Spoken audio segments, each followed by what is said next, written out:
3వ మాట యోహాను రాసిన సువార్తలో 19:26 అండి. ఒకసారి యేసు తన తల్లియు తాను ప్రేమించిన శిష్యుడు ఇక నిలిచి చూచి చదువు తనతో చెప్పాను. తర్వాత ఆ శిష్యుని చూసి ఇదిగో నీ తల్లి అని చెప్పాను. ఆ గడియ నుండి ఆ శిష్యుడు ఆమెను తన ఇంట చేర్చుకొనెను.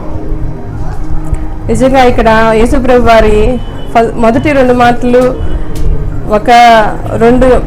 ఒకటి చూపిస్తుంటే ఇక్కడ బాధ్యత, యేసుప్రభు వారు తన తల్లి పట్ల ఉన్న తన బాధ్యతను ఇక్కడ గుర్తు చేస్తూ ఉందండి. అది బాధ్యత. తాను యేసుప్రభు వారు ఎటువంటి పరిస్థితుల్లో ఉన్నారు? ఇక్కడ చాలా ఘోరమైన పరిస్థితి. అంటే సిలువ వేసి మేకులతో కట్టి ముళ్ళ కిరీటం, ఆ వారం రోజు నుంచి ప్రభువుని పెట్టే బాధలు, హింసలు, అనరాని మాటలు, చాలా ఘోరమైన పరిస్థితిలో ఉన్నాం కనుక ప్రభువు ఇక్కడ తన తల్లిని జ్ఞాపకం చేసుకుంటున్నాడు. ఎంత ఇదిగా అంటే ఇప్పుడు ఎటువంటి పరిస్థితుల్లో ఉన్నా, ఇప్పుడు మనకైతే ఈ లోకంలో ఏ చిన్న ఇబ్బంది అడిగినా, ఏ చిన్న కొంచెం ఇదిగా ఉన్నా కానీ అందరు నా దగ్గరికి రావాలి, నాతో మాట్లాడాలి, నన్ను పలకరించాలి, నా మీద ఒక శ్రద్ధ, జాలి, దయ ఇలా చూపించాలని కోరుకున్న పరిస్థితుల్లో మనం ఉంటే, కానీ ఇక్కడ యేసుప్రభు వారు ఎలా ఉన్నారు? అంత ఘోరమైన పరిస్థితుల్లో కూడా తన శ్రమలో కూడా తన తల్లిని జ్ఞాపకం చేసుకుంటున్నాడు.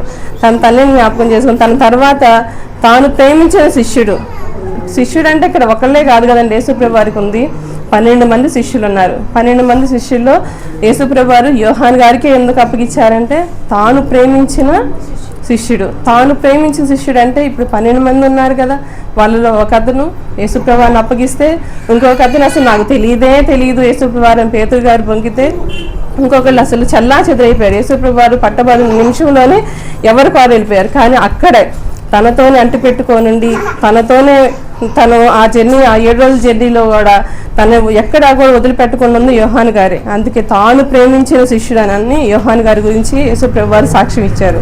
తాను ప్రేమించిన శిష్యుడికి తన తల్లిని అప్పగించారు. ఇక్కడ తల్లి ప్రేమ కూడా అండి, ఇక్కడ తల్లి ప్రేమ కూడా మనం చూసుకుంటే ఒకసారి మరియం తల్లి గారు కూడా ఎక్కడ కూడా యేసుప్రభుని విడిచిపెట్టిన సందర్భం కనిపించట్లేదు. ఎంతగా అంటే తాను గర్భవతి, పరిశుద్ధాత్మ వచ్చి పరిశుద్ధాత్మ ద్వారా మరియం తల్లిని పరిశుద్ధాత్మ ద్వారా నువ్వు గర్భవతి అవుతావమ్మా అని చెప్పిన దగ్గర నుంచి కూడా తల్లి విధేయత కలిగే ఉంది, తండ్రికి విధేయత కలిగి ఉంది, ఒప్పుకుంది. ప్రభు గర్భం ద్వారా ధరిస్తున్నా అంటే ఒప్పుకొని ఆ రోజు నుంచి కూడా ఆమె కూడా అదే శ్రమ, అదే బాధ, అదే అవమానాలు. పెళ్లి కాక ముందులే ఒక స్త్రీ ఇలా ప్రెగ్నెంట్ అవటం అనేది కూడా ఆ రోజుల్లో ఏ రోజుల్లో అయినా కానీ అది చాలా ఇబ్బందికరమైన వాతావరణం. కానీ అక్కడ మరియం తల్లి ఏ రోజు కూడా తన్ని అలా అనుకోకుండా తను దేవునికి విధేయత కలిగి ఆ విధేయత ద్వారా గర్భం ధరించిన పరిస్థితులు. అక్కడ యోసేపు గారు కూడా ఒక సందర్భంలో మరియం తల్లిని విడిచిపెట్టే సందర్భంలో కూడా మళ్ళీ పరిశుద్ధాత్మ యోసేపు గారికే కనిపించి ఎవరికి కనిపించడం, ఎవరితో లోకానికి కనిపించడం ఇవి కాకుండా ఓన్లీ తనకే కనిపించి తను మంచిగా ఈ పరిశుద్ధాత్మ ద్వారా గర్భం ధరించిందన్నప్పుడు తను కూడా విధేయత కలిగి ఆ బిడ్డని వాళ్ళు అంగీకరించి అక్కడి నుంచి కూడా తన శ్రమలు మొదలవుతానే ఉన్నాయి. రాజులు చంపబడాలని, మొదటి బిడ్డని ఇచ్చేయాలి, ఇలాంటి సందర్భంలో కూడా ఎక్కడా కూడా వాళ్ళు ఇబ్బందికరం అనుకోకుండా ప్రభువుని గర్భం ధరించి అనేక ఇబ్బందులు పరిస్థితుల్లో గుండా వెళుతూ కూడా వాళ్ళు బిడ్డని అలానే తండ్రి కూడా యేసుప్రభు వారు కూడా వాళ్ళతో 30 సంవత్సరాలు అదే రీతిగా అదే బాధ్యతగా కుటుంబం పట్ల, తండ్రి పట్ల, తల్లి పట్ల, సహోదరుల పట్ల యేసుప్రభు వారు కూడా అలానే ఉన్నారండి. అదే బాధ్యత కలిగి ఉన్నారు. మిగతా 3-4 సంవత్సరాలు పరిచర్య చేశారు. ఆ పరిచర్యలో కూడా తల్లి తనతోనే ఉంది. ఎక్కడా కూడా తను ఇబ్బందిగా ఉండటం, తను తల్లిదండ్రుల వల్ల కానీ ఎక్కడ ఇదిగా ఉండటం లేదు. బాధ్యతగా ఉన్నారు యేసుప్రభు వారు కూడా. అలానే అండి చాలా ఇవన్నీ చూస్తూ ఉంటే ఎటువంటి పరిస్థితుల్లో కూడా మనమైతే ఎలా ఉంటున్నాం ఈ లోకపరంగా, ఈ లోకంలో మనం ప్రతి చిన్నదానికి ఇబ్బంది పడుతూ ఇదేంటి నాకే రావాలా, నాకే ఉండాలా అలా అనుకోకుండా ప్రతి ఒక్క సందర్భంలో కూడా మన బాధ్యతని గుర్తు చేస్తూ ఉంది యేసుప్రభు వారు. శిలువలో పలికిన 3వ మాట, ఈ శిలువలో పలికిన 3వ మాట కాదు, మనకి 10 ఆజ్ఞల్లో కూడా ఒక ఆజ్ఞగా దేవుడు ఎప్పుడో మనకి చెప్పారు, తల్లిదండ్రులు సన్మానింపవాలని.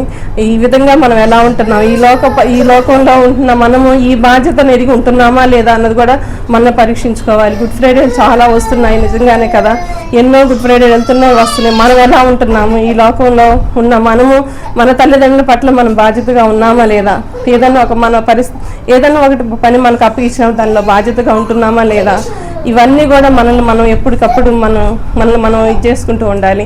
చాలామంది రోడ్ల మీద వెళ్తా వస్తూ ఉంటే చాలామంది పెద్దవాళ్ళు మనకు కనిపిస్తూ ఉంటారు. వీళ్ళందరూ ఉంటున్నారంటే కారణం ఏంటండి, మన బాధ్యత రాహిత్యం మనలో ఎంతో కొంత ఉండబట్టే కదా అని నాకు అనిపిస్తూ ఉంటుంది అప్పుడప్పుడు. నిజంగానే కదా, ఎక్కడా కూడా మనం కనుక కొంచెం బాధ్యతగా ఆలోచించగలిగితే ఆ పరిస్థితులు ఉండవేమో అనేది అది ఒకటి. అట్లానే అన్ని విషయాల్లో మనం కుటుంబం విషయంలో కానీ మిగతా ఏ విషయంలో అయినా కానీ మనం ఎలా ఉంటున్నాం అనేది మనం ఒకసారి చూసుకుంటా ఉండి మనం యేసుప్రభువారికి మాదిరిగా జీవించటం అంటే ఇదే కదండి. యేసుప్రభువారు చెప్పిన ఆజ్ఞల్ని క్రమం తప్పకుండా పాటించడం, యేసుప్రభువారు సిలువలో పలికిన 7 మాటలను మనం నిరంతరం ధ్యానించుకొని అవి మన హృదయంలో ఉంచుకోవటమే కదండి ఆజ్ఞలు అంటే. ఈ యేసుప్రభువారు మోషే తల్లి ప్రార్థన, అక్కడ మగపిల్లలందరినీ చంపేయాలని రాజుగారిని ఆజ్ఞప్పుడు ఎక్కడ తల్లి ఎంత ప్రార్థన చేసి ఆ బిడ్డను వదలాలంటే ఎంత బాధపడింది. వదులుతా ఆ ప్రార్థనలో దేవుడు ఎంత జ్ఞాపకం చేసుకున్నాడో మోషేని. అది ఏ రాజు అయితే చంపించేసేయాలనుకున్న ఆ రాజు దగ్గరికే బిడ్డని చేర్చడం, ఆ బిడ్డను మళ్ళీ పెంచడానికి ఎవరు అన్నప్పుడు తల్లినే తీసుకొచ్చి ఆ బిడ్డకి తన తల్లి ద్వారా తననే పెంచబడటం. ఇక్కడంతా దేవుడు ఒక ప్రణాళిక అన్నమాట, ఒక బాధ్యత.